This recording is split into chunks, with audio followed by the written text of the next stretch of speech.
Suka dukanya kalau dibilang suka lah, dukanya itu. Dukanya banyak. Jadi sempat juga kemarin, jadi bermasalah lah. Jadi kan di PHK kemarin. Jadi kemarin itu pas yang ke pengadilan itu aku sendiri sidang. Oh, prinsipal. Prinsipal langsung tanpa advokat, tanpa didampingi kuasa. Tanpa didampingi dari federasi juga? Enggak. Jadi sendiri Keren ya. Kenapa nggak dibantu dari langsung semuanya dari karena federasi? Mereka bilang coba deh gitu, tapi mau jadi pengurus. Berarti nyoba maksudnya? Iya, diberaniin. Dicoba dong mental pengurusnya, diuji di situ. Oke. Kalau di Medan itu saya lihat buru-buru itu pada takut berserikat. Nah, tuh. Mesti didorong, mesti dikasih pandangan dulu.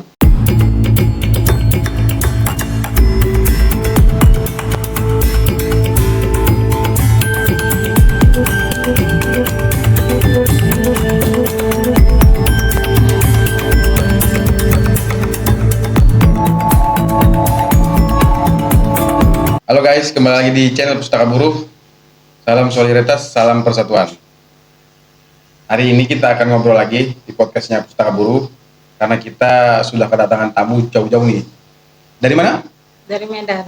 Namanya siapa? Meliana. Oke, Kak Melia.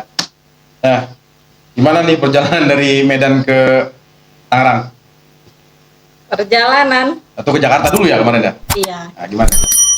Capek nggak? Capek banget, nyampe Jakarta jam 3 subuh. Terus nginep di Seker SGBN. Jam 1-nya gerak ke acara di Wisma Kementerian Agama kayaknya. Oh iya, agenda kompol ya?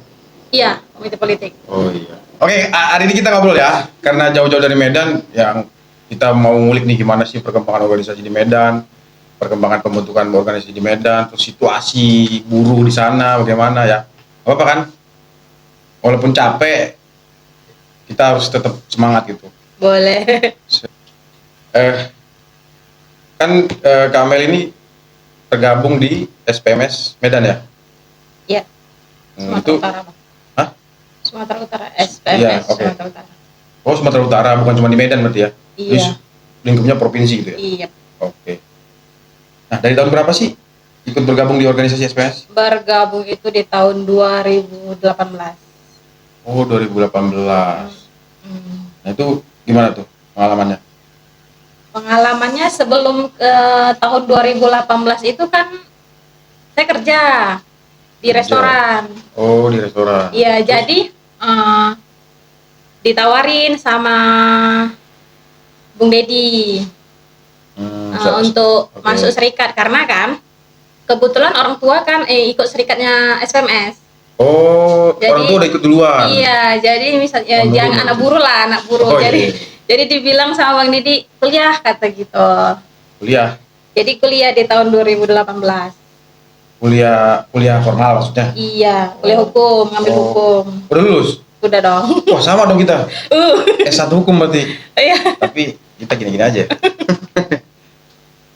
Nah, SPMS ya? Iya, SPMS. SPMS ini kan federasi. Iya.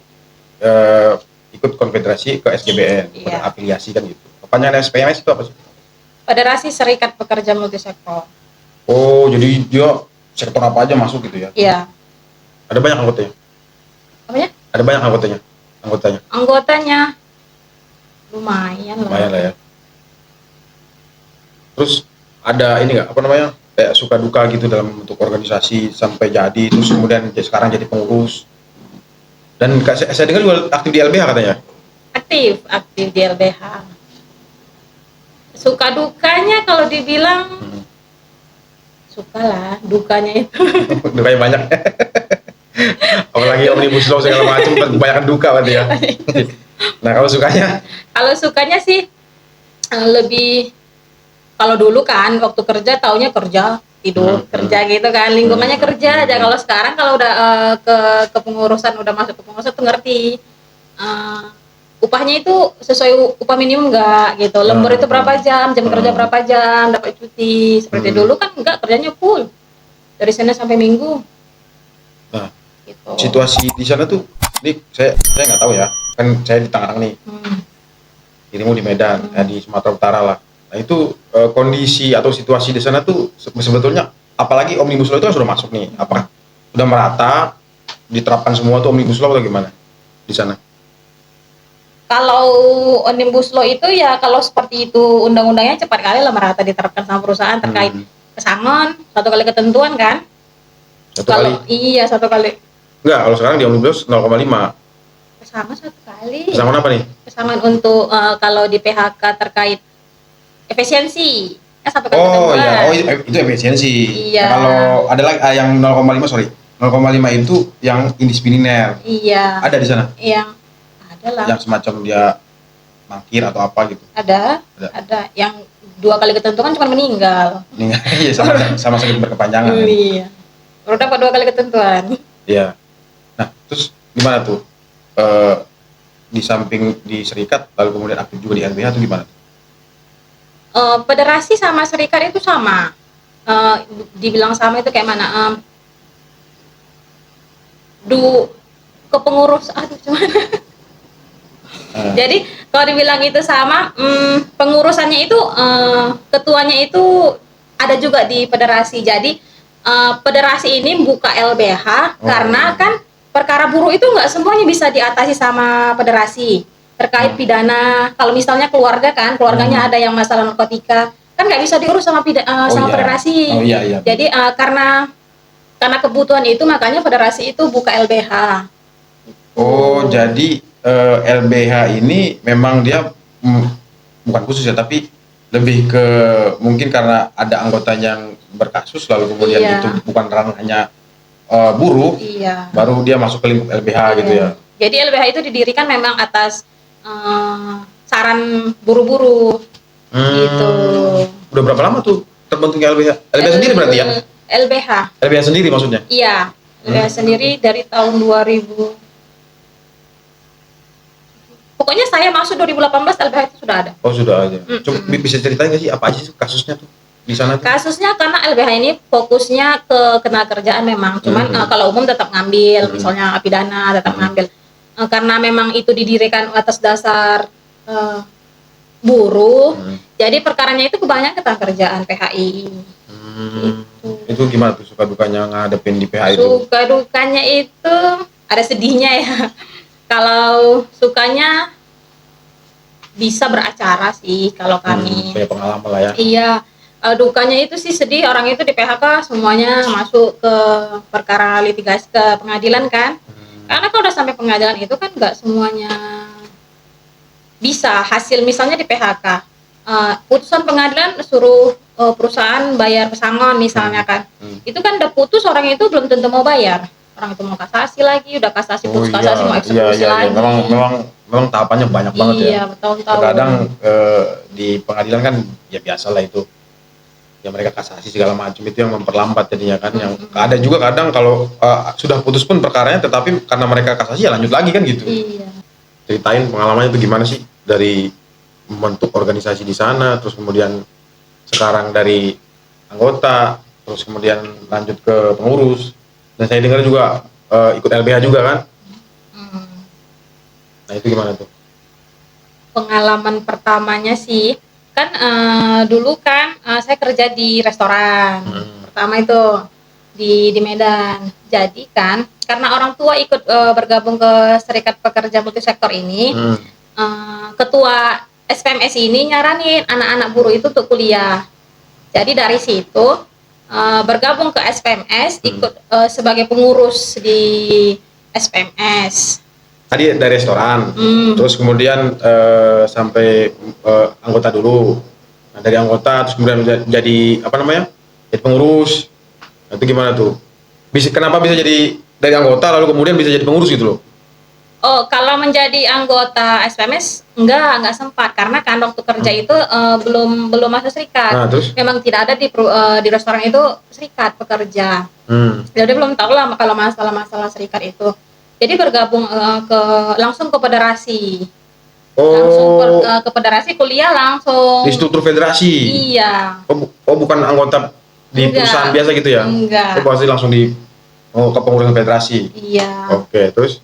Jadi sempat juga kemarin, jadi bermasalah lah. Jadi kan di PHK kemarin kerja di sana sekitar 2,5 tahun. 2 tahun setengah. Dapat pesangon. Iya, dapat pesangon. Itu kemarin itu nggak mau orang itu, mereka bayar percuma. Jadi mesti ke mediasi lagi, tripartit, ke pengadilan. Jadi kemarin itu pas yang ke pengadilan itu aku sendiri sidang. Prinsipal. Prinsipal langsung, tanpa advokat, tanpa didampingi kuasa. Tanpa didampingi dari federasi juga? Enggak. Jadi sendiri. Keren loh. Jadi di situ juga disuruh ketua kami sidang sendiri belajar. Terus gimana dong? Ya kita terlewati dengan enggak, itu kan belum paham hukum, belum kuliah. Udah sidang naikkan sendiri. Sidang sendiri. Ya itu berdua sama teman kemarin. Jadi 2 perkara kami sendiri-sendiri. Keren. Jadi pas pemeriksaan saksi dia jadi saksi perkaraku, aku jadi saksi perkara dia.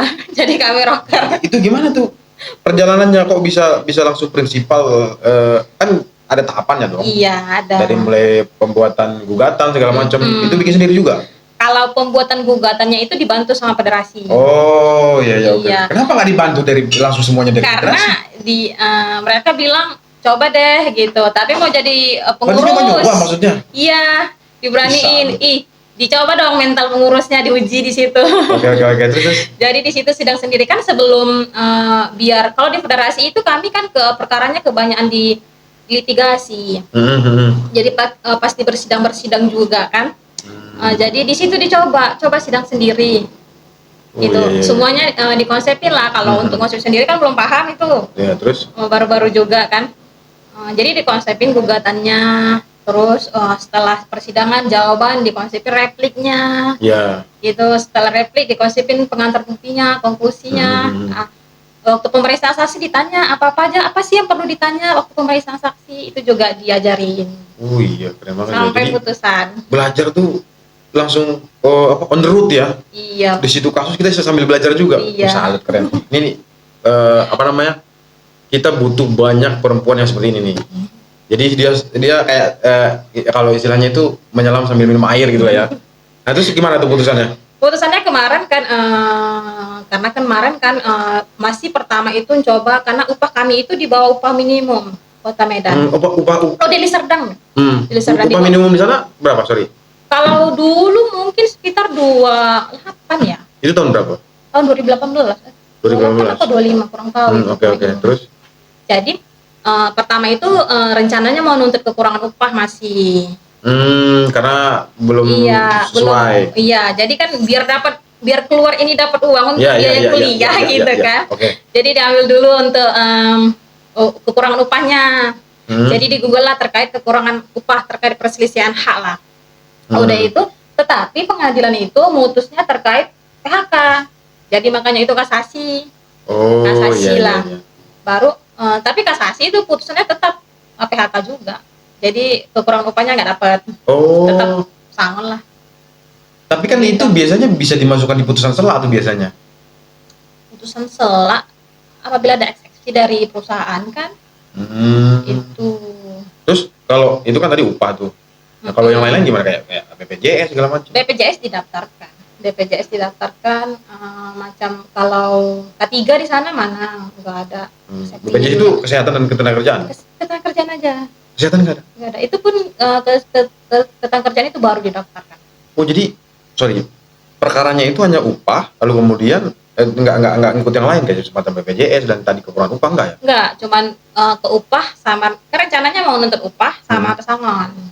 Seperti itu. Jadi mana tahu jebol upahnya baru masukin pesangonnya. Rupanya putusannya terkait pesangon ya udah di situ saja. Nggak kasasi lanjutan nggak? Kasasi itulah putusannya kasasi terkait karena sekarang udah nggak ada PK ya, PK udah dihapus. Iya. Jadi cuma bisa kasasi udah itu kemarin. Putusnya mungkin tahun 2020. Dari tahun? 2018 putusan MA kalau nggak salah. Oh iya. Iya, terus cair uangnya baru 2023. Panjang prosesnya. Panjang juga ya. Panjang banget.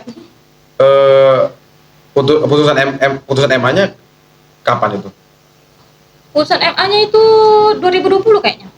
2020. Iya, karena kan perkara 2000 kasasi itu ke Jakarta dia memakan waktu 2 tahun.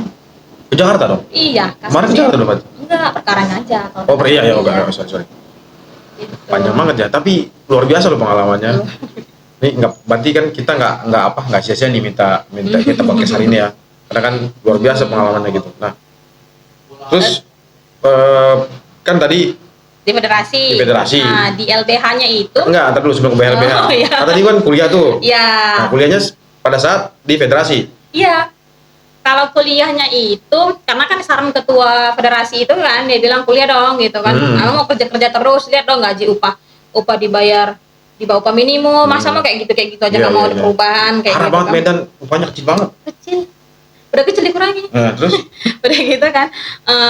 Kuliah, jadi kuliah tahun 2018 itu kan kuliah malam biar fokusnya ke advokasi itu nggak terganggu.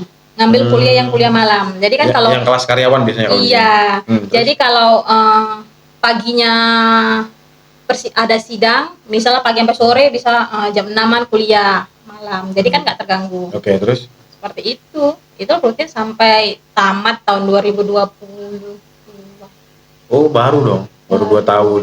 Iya, belum nyampe pun. Iya. Nah, terus masuk ke LBH. Masuk ke LBH itu barengan dengan federasi. Karena kan LBH ini udah hadir ketika ya tadi kan ya terus. Jadi itu nggak perlu lagi? Hah? Nggak perlu dibicarakan lagi? Iya, lanjut. Jadi kan LBH itu hadir, saya hadir di situ, LBH itu udah ada. Jadi LBH itu didirikan atas saran dari buru-buru pekerja. Kan nggak semuanya perkara dari ketenagakerjaan ini dari anggota-anggota serikat itu bisa diatasi sama federasi, misalnya untuk narkotika, pencurian. Iya, di sana. Luar biasa. Luar biasa ya? Iya. Jadi diambil alih nanti kan diambil alih sama LBH terkait yang seperti itu. Nah, itu juga artinya Kamel ini pengurus di federasi, berikut pengurus di LBH juga? Iya. Nama. Keren banget sih, saya butuh buat belajar banyak nih. Nanti kita sering diskusi lah. Saya lulus tahun 2017. Senior juga enggak lah, tapi begini aja. lebih banyak pengalaman di situ lah. Nah, terus karena di LBH nih. Tadi kan kasusnya nggak cuma di perburuan, termasuk juga di kasus yang lain. Itu pengalamannya gimana tuh? Kalau di LBH itu kan memang enggak kasus perburuan, cuman sebagian besar itu kasus perburuan. Cuman kalau enggak semuanya, cuman ada umumnya juga. Tapi fokusnya memang ke ketenagakerjaan juga, karena kan memang itu didirikan dari untuk buruh lah ya, buruh yang di sana. Nah, cuman kan kalau di LBH ini nggak bisa bersidang, yang bersidang di pengadilan itu cuma bisa di federasi. Oh iya, kalau ketenagakerjaan kan? Iya, kalau LBH cuma bisa non litigasi lah, karena kan di LBH cuma bisa advokat yang sidang. Gitu. Iya, kalau di kasus perburuan kan di federasinya kan dibantu gitu. Nah kan kalau saya lihat ya, sorry. Kalau saya lihat kan saya belum tahu nih tentang, kan di SKP itu banyak federasi tuh. Banyak federasi, termasuk SPMS kan, termasuk juga di Makassar, Sulawesi dan lain. Kalau saya lihat sendiri tuh untuk ini nggak tahu ya, untuk aksi non litigasinya tuh ada nggak sih di sana? Untuk federasi? Non litigasi kayak aksi segala macam tuh gimana? Aksi, cuman kan kalau di Medan itu nggak terlalu banyak lah yang berserikat, nggak terlalu. Kalau di Medan itu saya lihat buru-buru itu pada takut berserikat. Nah, tuh. Mesti didorong, mesti dikasih pandangan dulu. Berserikat ini loh, gitu. Upah di bawah, mesti dikasih pendidikan dulu sama mereka itu mesti dia. Jadi mereka itu ngapain sih? Pola pikirnya seperti itu. Ada yang seperti itu, ngapain sih berserikat? Ngabis uang iuran aja biar iuran. Kadang ada yang kayak gitu itu ngomongnya. Itu nggak cuma di sana sih, banyak di sini juga sama kayak gitu. Nah, terus? Kayak gitu. Jadi kalau untuk aksi-aksi seperti itu paling kami di Mayday. Oh, kayak misalkan nih gini, ada anggota federasi misalkan kerja di suatu perusahaan atau katakanlah pabrik. Kalau di sana banyak kan ini ya perkebunan ya? Perkebunan. Pabrik kami Tapi kayaknya nggak ada pabrik lah. Ada pabrik, cuman udah tutup pabriknya. Oke. Jadi tinggal PHK karyawannya, tinggal perkara aja lah itu. Oh, jadi enggak, ya maksudnya tadi gini, di perkebunan nih, itu ada juga nggak sih yang di PHK kayak yang biasa di pabrik-pabrik gitu? Ada. Nah itu kan biasanya kalau bisa di PHK dia tanpa ada suatu alasan yang jelas gitu kan bisa tuh diajak apa, diajak aksi gitu, itu enggak? Kalau mereka itu kalau di PHK itu nggak ke aksi sih kami lebih Langsung litigasi? ke mediasi. Oh, iya litigasi kan? Langsung nanti biar pusun, kalau pas mediasi dia nggak mau bayar baru langsung ke litigasi seperti itu. Oh. Cuman ada serikat pekerja kami yang itu upahnya ada yang dibayar hampir nggak dibayar sampai setahun setengah. Jadi mereka itu nggak dibayar upahnya setahun setengah, dan itu baru demo. Kami kadang baru dia bukan demo sih, mereka kadang orang itu datengin bareng-bareng ke kantornya paling. Ya itulah bisa Cuman demo juga gitu. Tapi kan nggak dengan cuman nggak ada suratnya. Sampai mokom nggak ada gitu. Juga ada. Ya?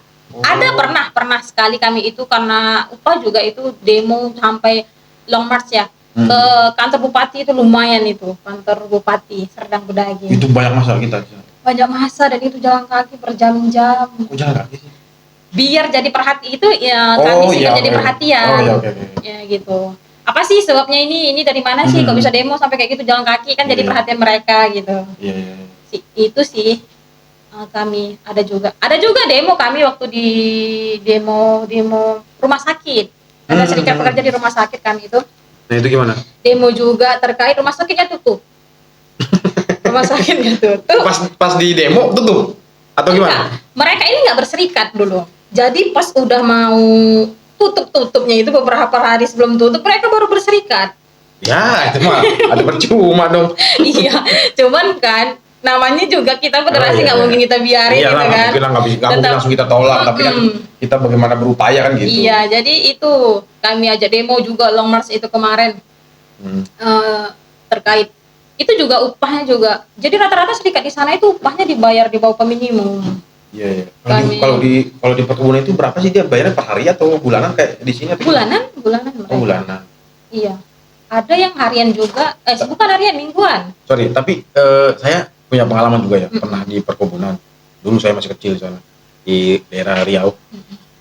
Itu si pekerjanya ini ada juga yang difasilitasi rumah. Ada. Kayak mes gitu lah. Iya, pondok kalau dibilangnya di sana. Oh, di sana pondok namanya. Iya. Nah, itu dikasih nggak? Dikasih. Kalau yang di perkebunan itu rata-rata dikasih. Pondok listrik itu ya, sekalian lah itu. Ketinggal lah. Iya.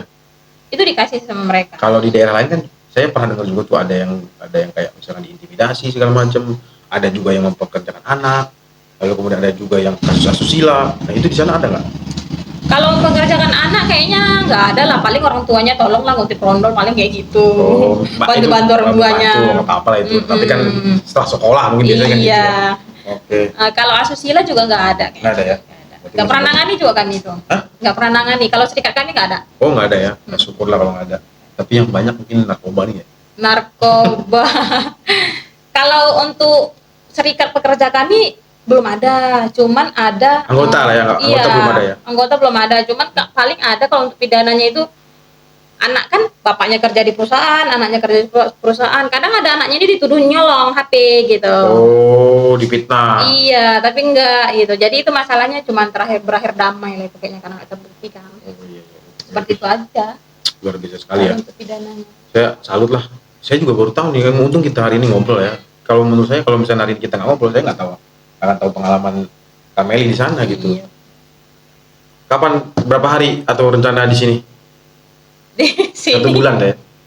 Selasa pulang. Ya biar kita biar kita bisa compare gitu, membandingkan antara di Tangerang seperti apa, di Bekasi seperti apa, di Jakarta seperti apa, dengan di Medan seperti apa gitu.